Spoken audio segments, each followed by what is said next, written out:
It's time to talk music, audio gear, and anything else that crosses our minds. I'm Mark. And I'm Peter. And welcome to the Hurton Audio Podcast.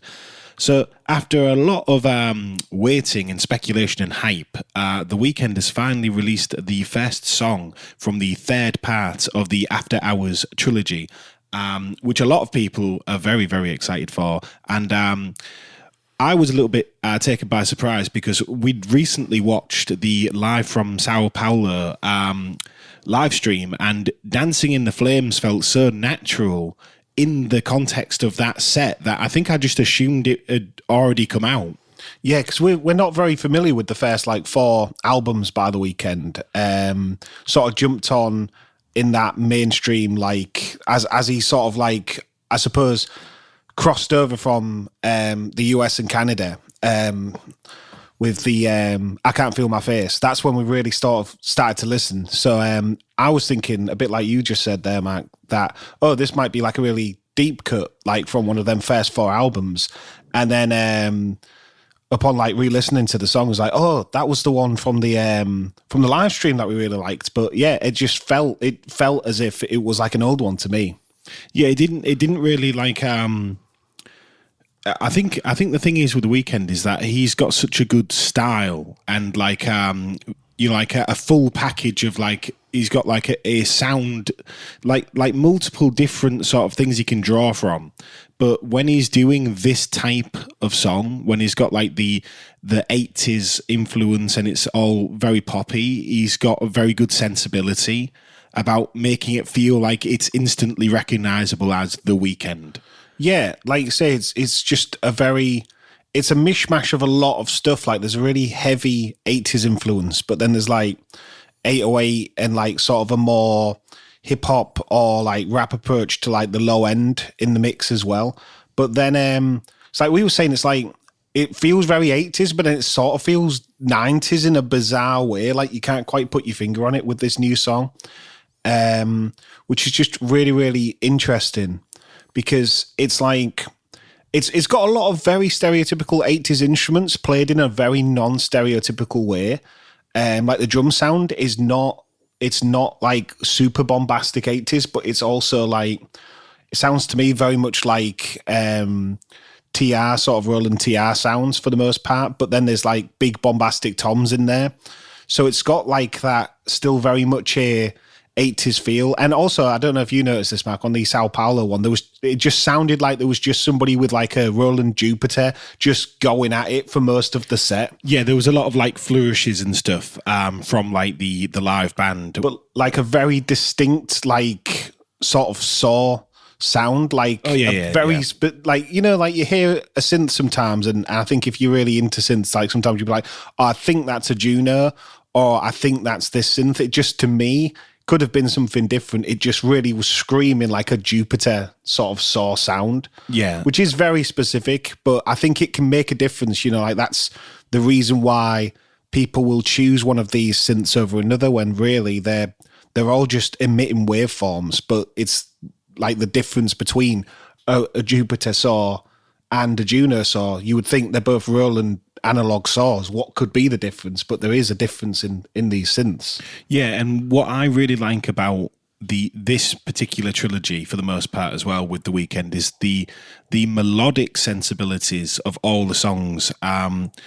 It just seems to come from a place I really like melody and harmony, and a lot of the sort of pop and stuff you hear, particularly where they're going for very heavy 808s on the low end and stuff like that, tend to be not very melodic, and they tend to be very dissonant or just very chromatic. Or sometimes they're quite sparse, so they leave you to sort of infer the chords and infer the movements through the minimal elements. Yeah, and what's really good with Dancing in the Flames is obviously you have the synth sort of arpeggiated run, if you know what I mean, that lead run that's constant throughout the track for the most part, particularly in the chorus. Acting as a nice ostinato over the top. Yeah, acting as an ostinato, but then you have a really satisfying turnaround in the end of the chorus and resolve as the chorus finishes, which I feel when you're listening, say if you're just listening to Top 40 radio, there's not a lot of like really satisfying resolves and stuff in a lot of the songs. And that was key with a lot of the 80s tracks because people was like trying to out harmonize each other and out like play each other. Everything was very satisfying in a lot of the 80s pop songs and very like, not textbook, but very like it is right. Do you know what I mean? It's like a music theory like definition of satisfying. Like, I mean, I don't know if it is, but it very much feels like a 5 to a 4 to a 1 situation, like a dominant to root sort of thing happening on Dancing in the Flames, which I do agree. It seems a lot less common, especially like used in this traditional way, like it is on this song. And I think that's because a lot of people think that it's sort of been done. So people, a bit like with 12 Bar, you don't hear a lot of like rock bands go, this is like a 12 bar of our new album, because it's been done so many times. You've got to either really have, you're either trying to pastiche something, or you have to have a very, very clear vision of how that song's going to work. Yeah. And also the thing that I really like about The Weeknd's full like vibe in this trilogy, because obviously when we was watching the Live from Sao Paulo live stream, it was when they hit to How Do I Make You Love Me and stuff like that.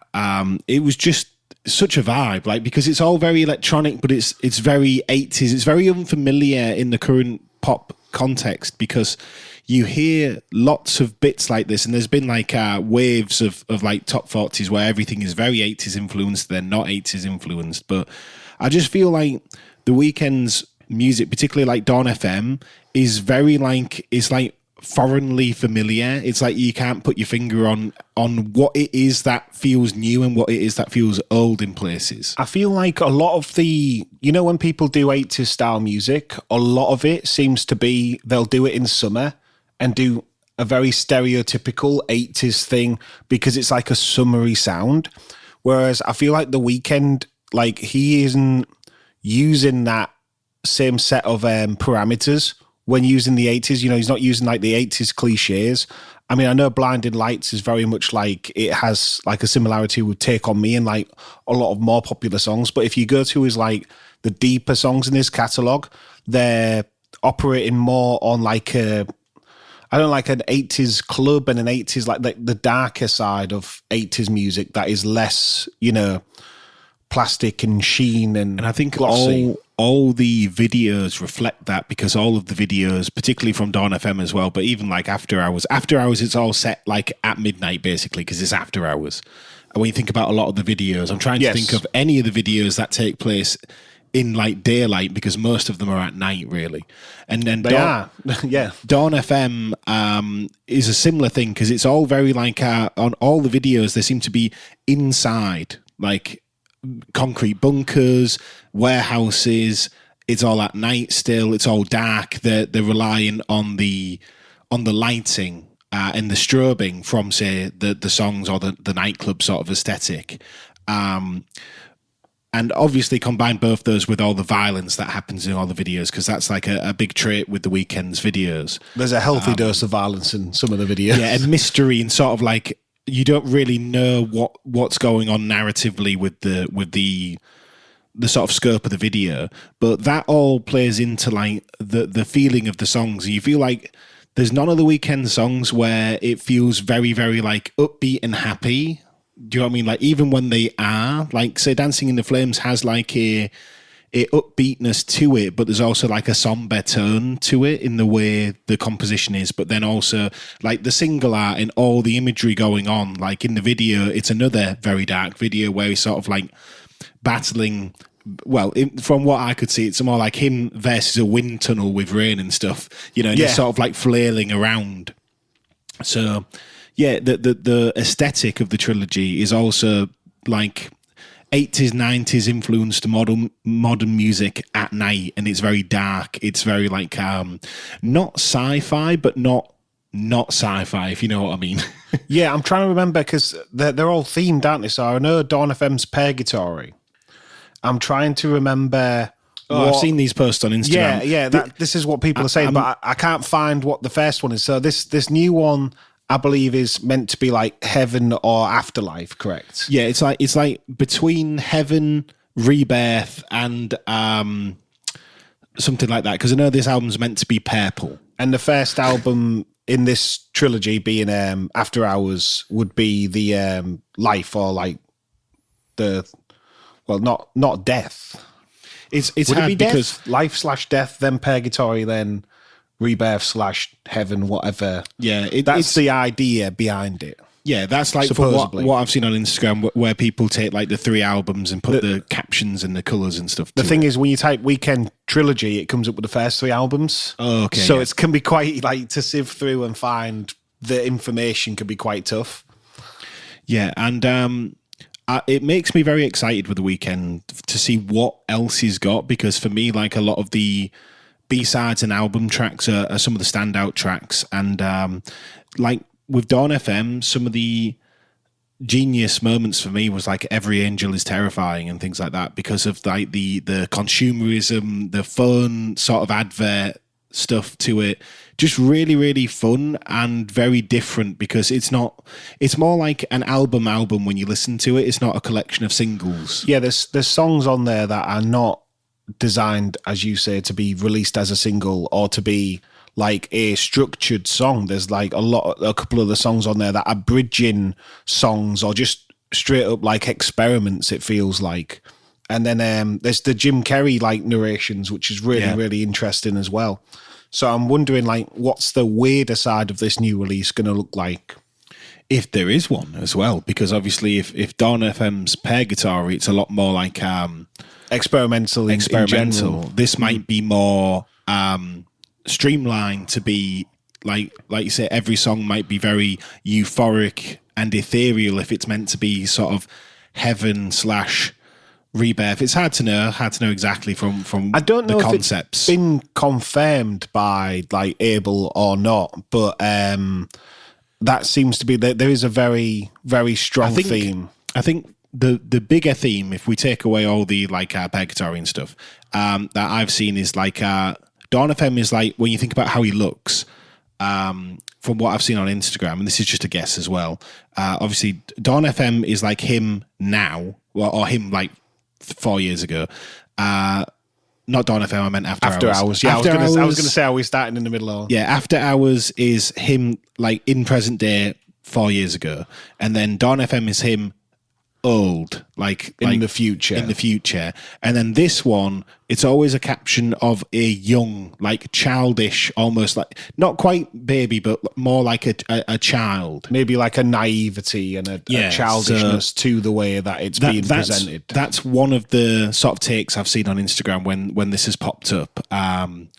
So I don't know if that helps or not, but like I say, I love concepts and concept albums because it allows you to look at it beyond just the songs and the singles. You can look at it and go, right, what is this body of work? And it's like people still argue what Pink Floyd's albums are about now. Even though I believe like they explain Dark Side of the Moon, right? But there's famously the Bohemian Rhapsody one, which is, when Freddie Mercury was questioned about the meaning of the song, he would not give anything away, basically. Neither does any of the other band members when asked. They sort of say it's Freddie's story, and it is like the words, basically, the song is the product of that story. There is no further information, because a lot of people were like, is it based? I'm sure there's like theories that he killed somebody, based off the lyrics. Oh yeah, of course. It's like, well, obviously there's no weight to that. It's a story, and whether metaphors sort of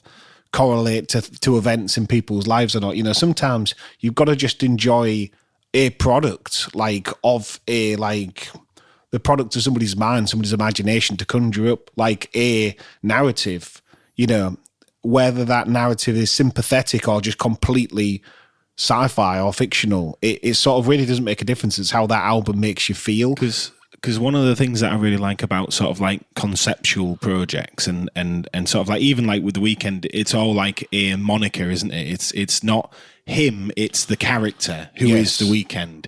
It puts all of the messaging and all of the subjects sort of not in reality, which I think is a really, really big strategy behind being able to be very creative with like songwriting and like themes and how you do things. It's like, you can put something in the most extreme environment when you're writing about it. So instead of like writing just say a love song, you can write a love song like from somebody who is, say, attempting to be murdered by somebody else, or somebody who, say, like in like Gasoline's video, that there's like all these weird narratives of, is the past him trying to kill him? What's going on? Why is there like it's more like vampires, isn't it, in Gasoline? More so, they've got like disfigurements and stuff, but it's hard to know exactly what's going on. The sort of narrative that I get from it is the idea of it being like a corruption of maybe oneself. Yeah. So you've got all this stuff going on, and that means that, like, from a writing point of view, you can be so much more creative with like the words you use, or like the metaphors you use, and the context of the song itself, which I think's more refreshing, because I think not everybody can do Love Me Do by the Beatles, if you know what I mean. It can't be that simple all the time, because then as an audience it gets boring if every single song is like that.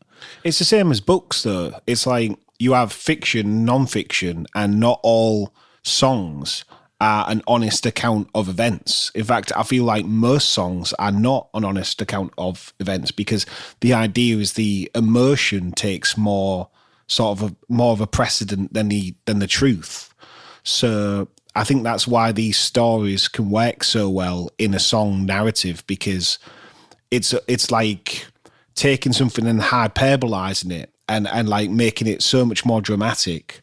The overall message of the story stays the same. Yeah. But like the amount of sort of tension and drama of the story can be elevated so much more by, as you're saying, like a fictional setting, or maybe a more metaphorical, dramatized version of an event that maybe is a true event. Yeah, and I'm just looking forward to see what else this album has to offer, because this is already a very strong start, and the Weeknd kind of feels like he can do no wrong. But also, if this is going to be like he's said, hasn't he? Abel's said that this is the last project from the Weeknd as like an artist name, sort of. Whether that becomes like fact or not, because I know everybody loves to retire the names and everything. Whether he goes through with that or not is left to be seen. But there definitely seems to be like a conclusive point to this. Like they say, it's the third one in this new trilogy, and he's definitely like sort of been hinted. Like I'm sure he's used Abel on some of the releases, like as an additional artist. I'd have to check. On the Idol, I'm sure they're credited as Abel as well. Potentially, could be wrong. I can always look really quick on YouTube Music. It's one of those things with like say, at the end of the day, he's playing a character. So it's like, does he feel like he cannot? This character's said everything that it needs to say. Popular's right there. The other thing is that because of the Idol and the other sort of releases he's done, like K-pop and stuff. I'm looking for the three dots. Where is it? It's go to artist. It'll just go to the Weeknd again. Damn. It's not the same as Spotify for this. But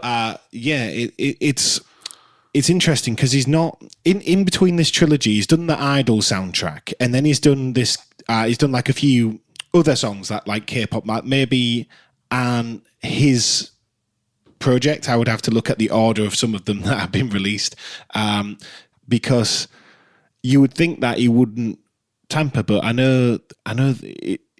But when I'm looking at it, the Idol's not there though, because I suppose it was all singles, wasn't it? So it wasn't a structured album per se. I don't see Abel credited specifically, but I just thought that it was. Yeah, the Idol's all separate singles and stuff for each episode, so it's not exactly a full release, if you know what I mean. But it just. He's got such an aesthetic when you look at all the single covers and stuff from Dawn FM and After Hours. It's just, if you type Abel Tesfaye I hope to God I'm pronouncing that somewhere near right. It literally comes up with The Weeknd, which is I find that really, really fascinating. I mean, I understand like metadata wise that will be listed as the songwriter, so that'll be why The Weeknd comes up. It's not just some sort of magic. The other thing that you've got to remember is like he could retire that name, but maybe the label in the metadata, like Calvin Harris and Love Regenerator. Is it Love Generator or Love Regenerator? I can't remember.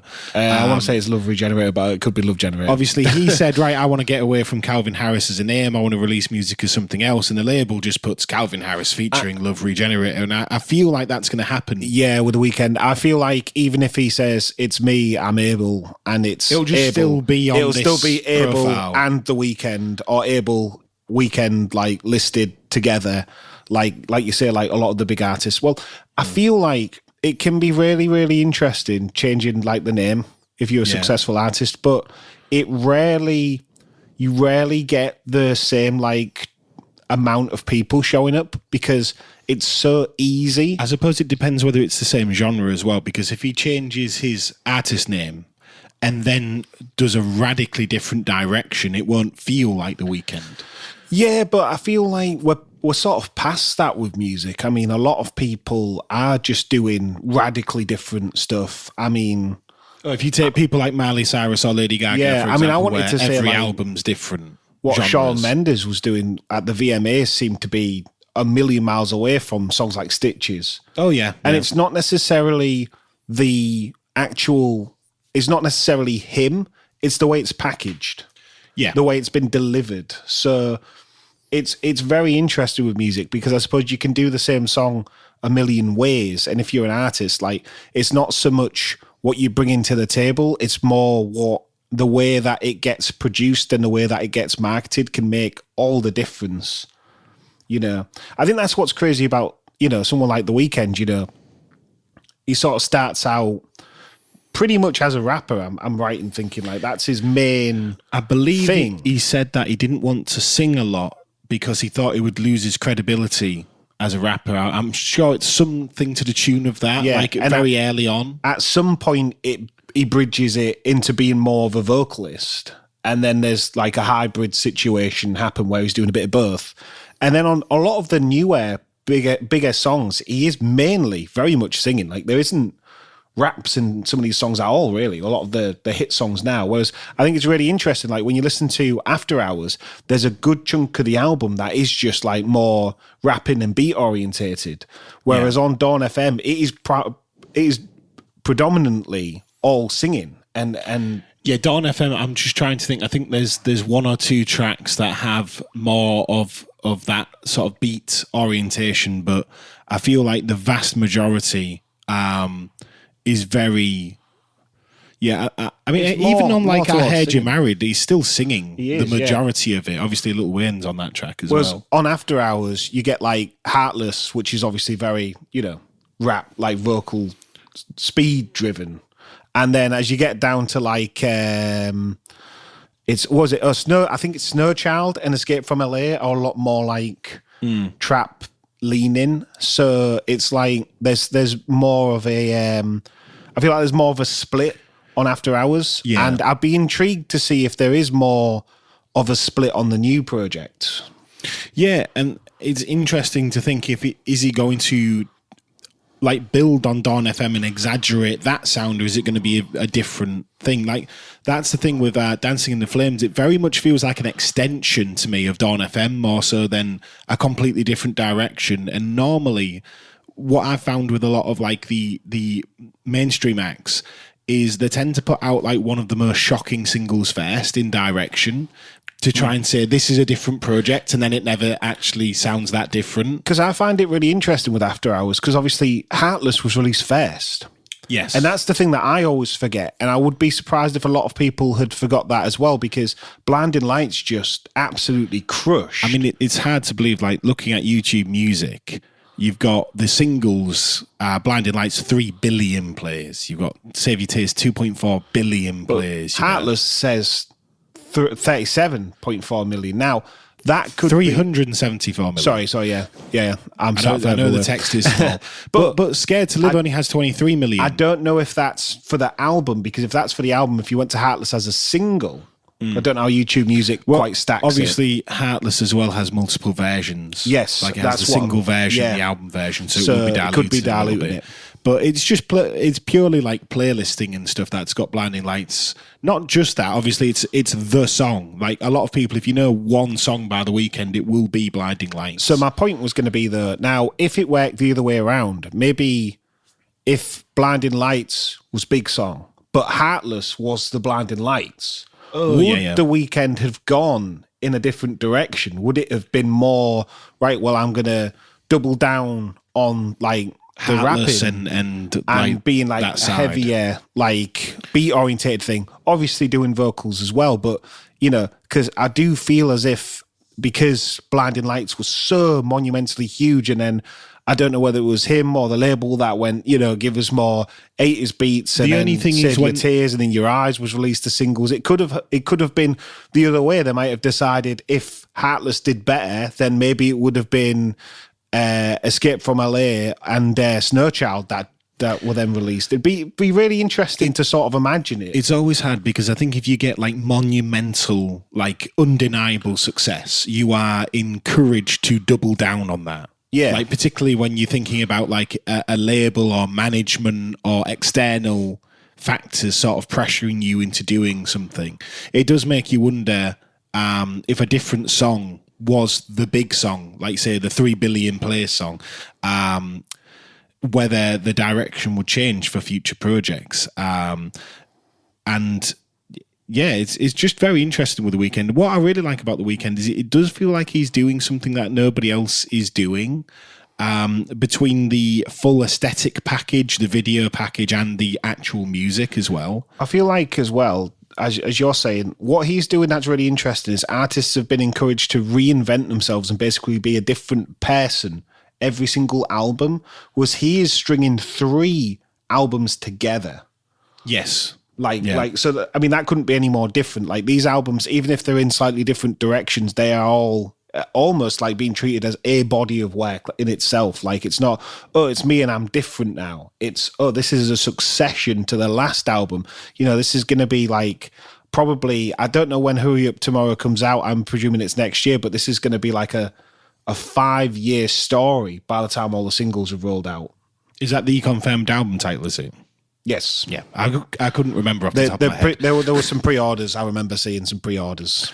Yeah. I'm excited to see what it sounds like. And I feel like if the full sort of ethos, as the title is, Hurry Up Tomorrow, I'm hoping that there's like some attempts at making music that sounds futuristic. Because I always think it's interesting when an artist goes, or even like in films when they go, this is what we think sounds futuristic. Because it's never quite what is actually futuristic, if you know what I mean. Well, I think the reason why the 80s sound keeps coming back all the time is because there is this heavy association with like the future, because there's so much 80s sci-fi. You think of Blade Runner, you think of all these other properties where the synthesizers, you know, a lot of people still think of a theremin as a sci-fi-ish sound. Yeah, just because it's ingrained into sci-fi movies. It's the way that it's the association of it. So I think the reason why these 80s synths keep coming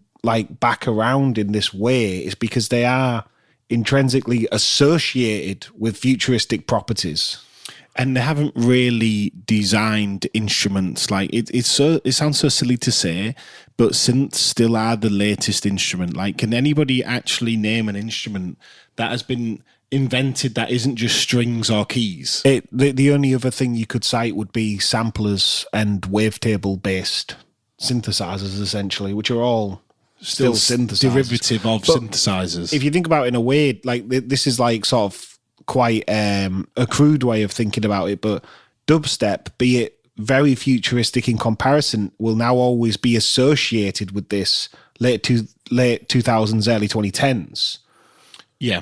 So that sounds like some things, you know, dated to a time when you know, there's a lot of, obviously the 80s, there's associations with the 80s, you know, if you do it in a certain way, but a lot of the songs, like I would say The Weeknd is very much on the more cinematic use of the sounds. A bit like what people think about the Stranger Things soundtrack for. You know, Stranger Things is using very 80s sounds, but it's not using in the way that 80s artists used them. Yeah. So there's an otherworldly association, whereas, you know, a lot of, you know, I mean, there is films like the remake of, is it Edge? Or what's the name of the film? The one that had Arnold Schwarzenegger in, and then they remade it with a full dubstep soundtrack. Oh, okay. I can't If you quite remember, it's I'm trying to think of the name of the film, but like that would be an association where you would go, oh, that's a futuristic film with like a dubstep soundtrack. So that association could then be made. But, you know, I just think that's maybe one of the reasons why these synths keep coming back.